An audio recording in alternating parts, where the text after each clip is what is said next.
విశాఖలో ఇప్పుడు స్మోక్ బిస్కెట్లు అనేవి ట్రెండింగ్గా మారాయి.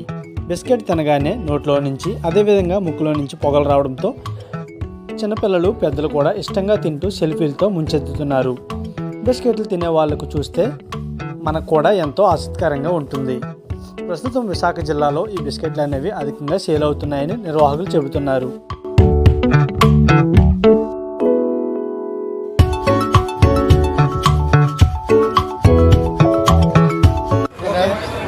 अशफाक कितना आदमी आता है रोज आपका? रोज़ सैटरडे संडे आए तो थोड़ा बहुत पब्लिक आती है, थोड़ा बहुत बिजनेस होता है. नॉर्मल डे कुछ भी नहीं.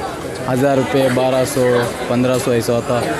सैटरडे संडे आए तो 3000 4000 बिजनेस होता. रेट कैसा रहेगा? यहाँ रेट 50 का 70 का 50 रुपीज़. हाँ. क्या डालते हैं उसमें? इसमें कोल्ड आइस रहता है, ड्राई आइस रहता है, वाइफर बिस्किट रहते हैं, ओरियो बिस्किट रहते हैं.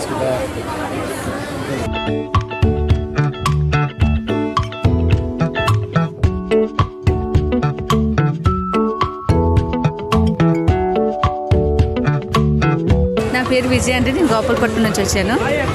మా ఫ్రెండ్ ఎగ్జిబిషన్కి ఇక్కడ రమ్మంటే వచ్చాము. ఎప్పుడు తిన్న ఫస్ట్ టైం ఒకసారి ట్రై చేస్తే ఎలా ఉంటుందని చూసాము. టేస్ట్ అయితే చాలా బాగుంది. ఎక్స్పెక్ట్ చేసినంత పొగ అయితే రాలేదు.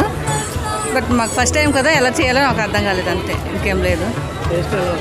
చాలా బాగుంది. టేస్ట్ అయితే చాలా బాగుంది.